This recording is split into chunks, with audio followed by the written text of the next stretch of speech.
Aujourd'hui, 14 mai, on souhaite un joyeux anniversaire à Caroline Roux, qui souffle sa 52e bougie. On la connaît en tant qu'intervieweuse de personnalités politiques, et notamment pour son professionnalisme implacable dans cet exercice. Mais un jour, tout ne cesse pas passer comme prévu. Caroline Roux, qui célèbre son 52e anniversaire ce mardi 14 mai, ne manque pas une occasion de s'afficher à la pointe de la mode. Mais cela lui vaut bien des critiques.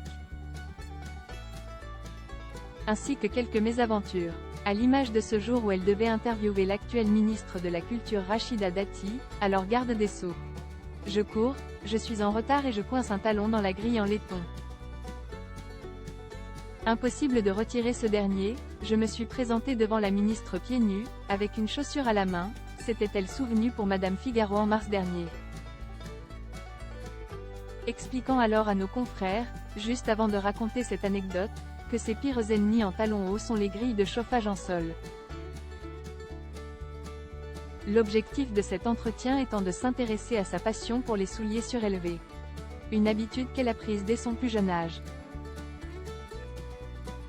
Je n'ai pas de souvenir de moi sans talons, car avant même d'avoir l'âge d'en porter, j'ai toujours marché sur la pointe des pieds, ce qui faisait beaucoup rire mes proches.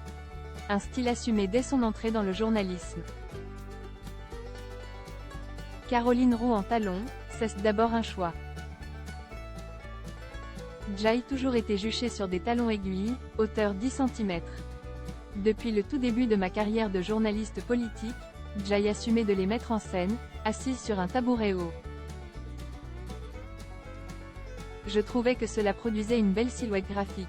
Il y avait aussi un côté un peu militant de ma part dans le fait de montrer ma féminité dans un univers qui se voulait masculin. Et même lorsque j'étais reportée à la radio et que je courais avec mon enregistreur Nagra, j'étais juchée sur des stilettos pailletés. J'adorais le bruit qu'ils faisaient dans la rue. Porter des talons, c'est sa décision à 100%. C'est d'abord un choix, en porter ou pas, et une envie. Je ne me les suis jamais imposés et personne ne m'a contrainte à les arborer, surtout pas les codes masculins. Je ne cherche pas non plus à être plus grande que mon 1,63 m, mais c'est plutôt que j'aime pousser à l'extrême ma féminité. Cette maman à la tête d'une famille recomposée de 4 enfants assume donc totalement son style, et elle a bien raison.